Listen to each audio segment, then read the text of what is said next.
looks so much better with a hat on. Hats hiding flaws for centuries.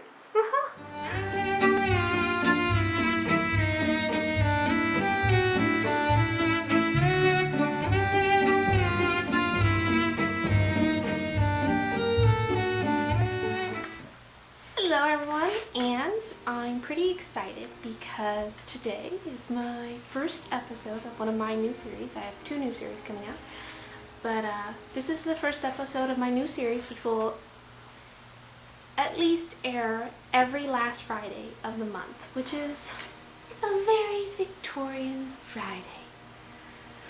So I have always loved the Victorian era, always.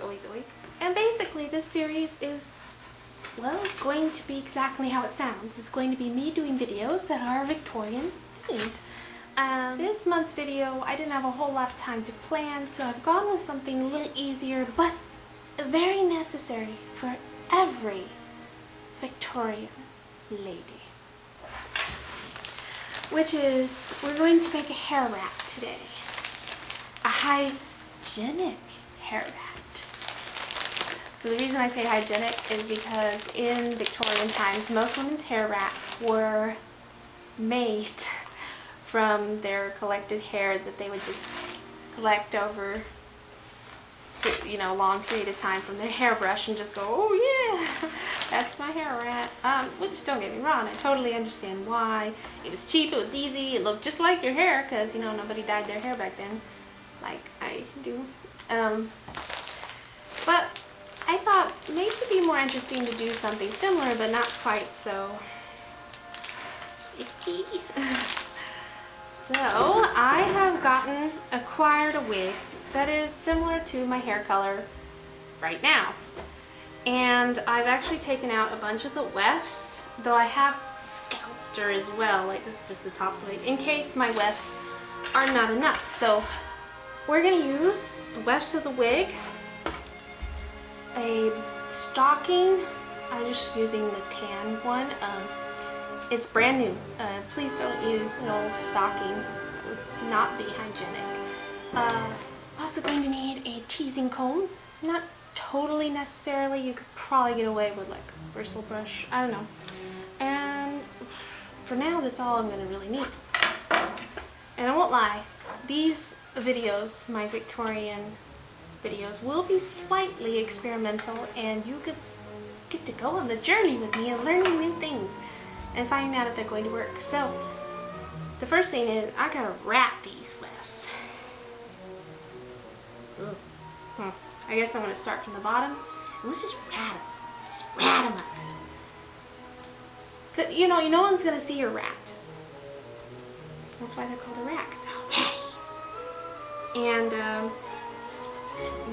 I want this to be a mess.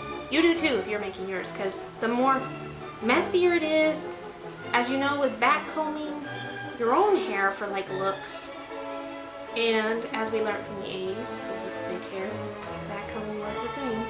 Pretty sure that's how they did it.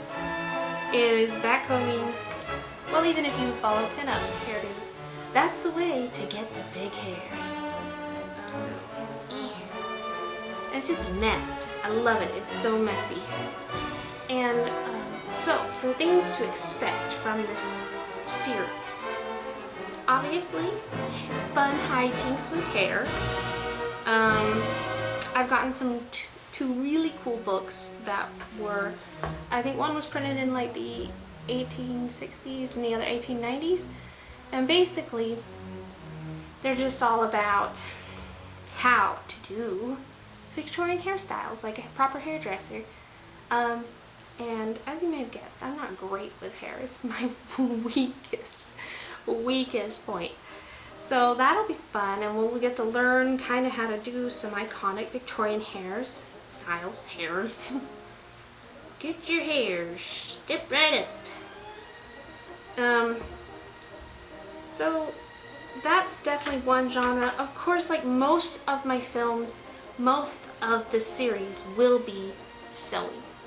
And of course, not just any old sewing, it'll be Victorian clothes. And while I will try to stay as historically accurate as I can, I don't know if I can. I will do my best because I like to have very historically accurate, or HA, as they call it in the industry. I don't know if they call that in the industry, but I've just seen it abbreviated online a lot. Which is my goals. I think when I do my big dresses, I will have those historically accurate, but I'm not sure if my undergarments are accurate because, unsurprisingly, there's very little on the Victorian ladies' undergarments in anywhere. So I just kind of went with what I gathered from general knowledge and like what other people said. So sorry if my unmentionables are not so historically accurate. Luckily this is the last one, and I'm gonna call it kind of good. Oh, let's look at this mess.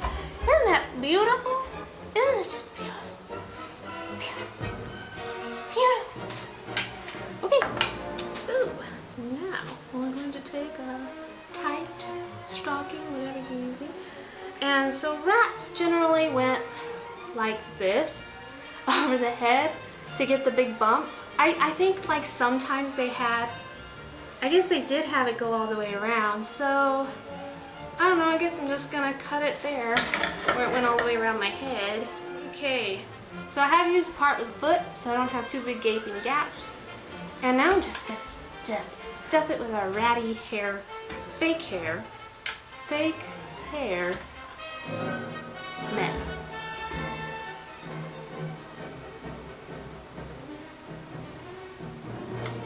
Now I'm starting to think it's not enough hair. I was all like happy. I was like, this is so much hair. It's gonna be beautiful. It's perfect. I started to think it's not enough hair. But maybe it is. We'll see. Alright, so just keep on stuffing it. Maybe that's too much hair. No, I guess not. Should I do it all the way around? No. No. They wouldn't have bump. Would they? Well, I'm just gonna aim for a big front bump. Like, I don't want to do too big, but I don't know. Like, I'm just gonna use all the lifts. We'll call it good. Okay. So now I want to try and get it kind of even. Sorry, those are my buttons. So just roll it like dough. Okay, I guess it is gonna be a full bump because the hair's not gonna. It's not gonna. So I'm taking my cut end with my other end, and you know what? I'm just gonna tie it for now in a knot. It's probably not how you should do it. Later on I probably will sew it. But look at that! Look at that! I'm so excited.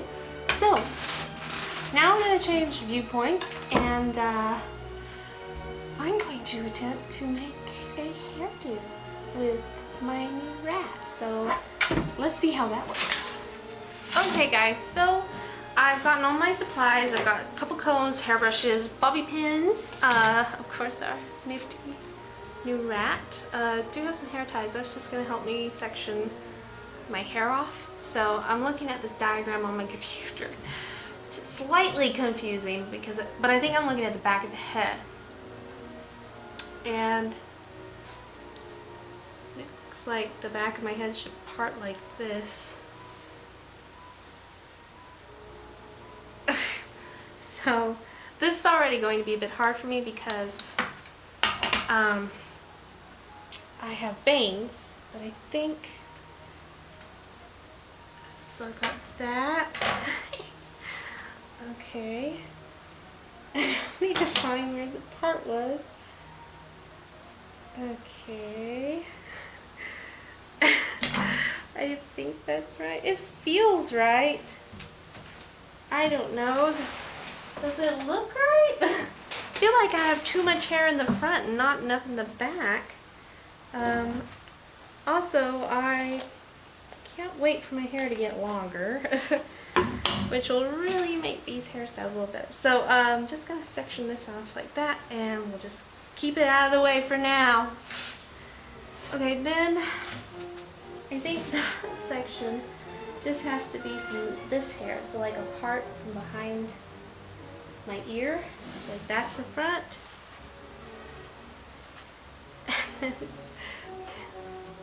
This would be the other front, and then that leaves all of this in the back.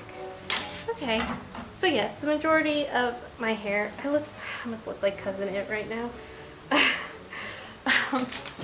is in the front, so I don't know if that's a good thing, bad thing, whatever. So I'm actually gonna clip this, because I can't see the damn way. So, I gotta put my glasses back. How fashionable is this? Okay, guess I'm just gonna put this on here like this. Okay, that seems kind of legit. Looks like a little halo or a donut on my head. I'm gonna use some bobby pins. Stick somehow this into my hair to make it permanent.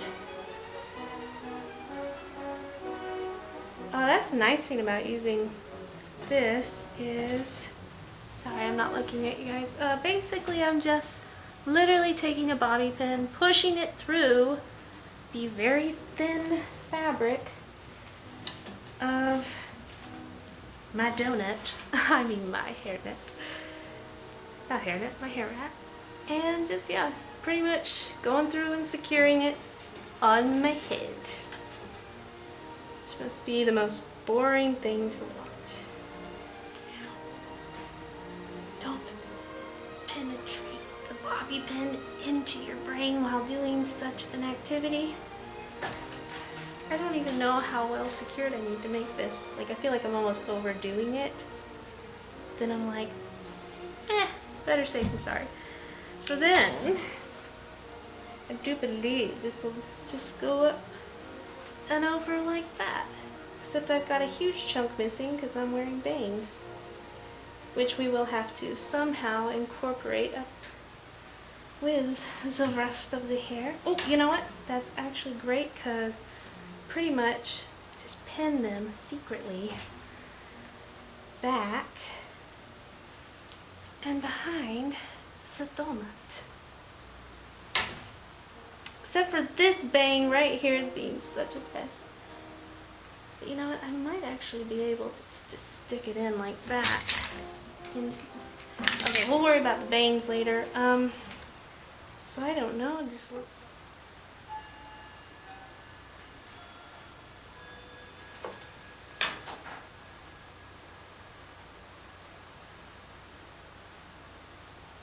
Sorry, it sounds like someone's like trying to get in my front door. I'm just like, what? Okay.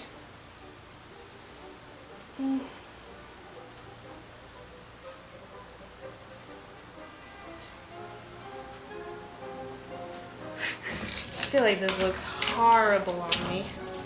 Maybe I didn't secure the top. When you don't know, just put a ton of bobby pins in, because yeah, I'm sure that's the answer. There's the answer to everything. Bobby pins. Come on. Behave. I can see why they want so much hair in the front. Because, yeah. You need a lot to cover this big bump of rat. Oh no. Okay, you know, it's okay. It's okay. We'll figure this out later. We'll get there eventually. I could definitely see I've got like some serious gaps, which I guess to my understanding would have been covered up with like hair falls, fake hair pieces, in other words. So.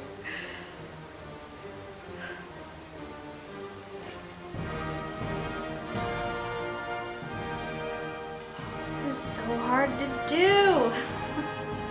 It's like I thought I had a lot of hair. Where's all my hair?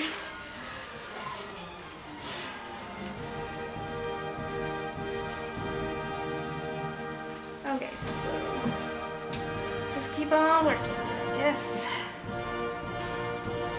right side looks so much better so far. Like, I just don't have any hair on the right side of my head. More bobby pins, more bobby pins.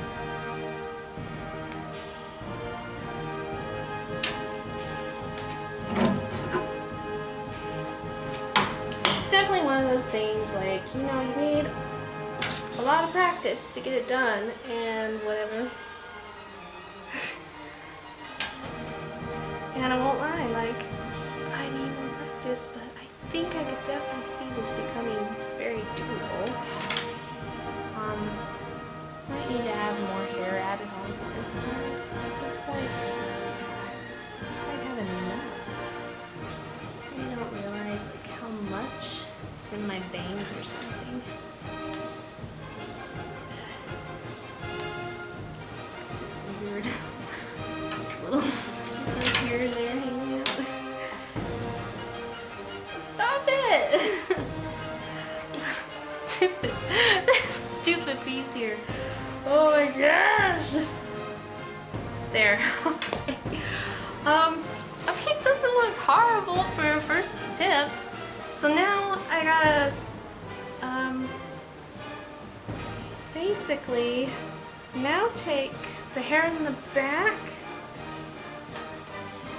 and if I had any hair left over in the front, which I don't think I do, I would twist it into a bun.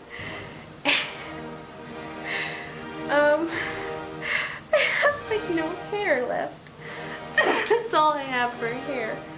Okay, well, we're just gonna go with it, I guess. I think I need to make some fake hair pieces to go with my headless. Yeah, and I'm just gonna twist it. And bobby pin it, because that's my answer for everything in this video. Oh.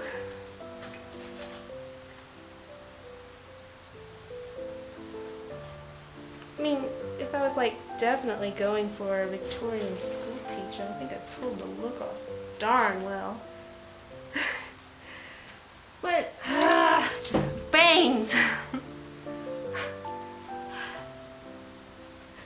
So how many bobby pins did you use? Just a mere 100. Okay. Well guys, I know it's a little messy. Alright. Well, here we go, you guys. My first attempt with my hair rat. And why couldn't the Victorians have bangs? Why?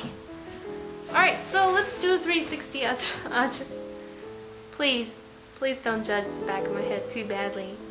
I haven't had a chance to look at it, so don't judge me too harshly. I hope it's not too bad. I got my my pathetic little bun up here somewhere. I don't know. I think I've lost the bun. Maybe I'll have to get something to fill out my hair. If it was just, I'm hoping it's like, but you know, I have like a few more inches in it, but by the year's end. But I think the goal of the video was to get a nice hair rat. I think it worked. I think it worked really well. I mean, like, my hairstyling capabilities are highly questionable, but that's not what the point of this video was about. This video was all about, can we make a hair rat? And I think we did.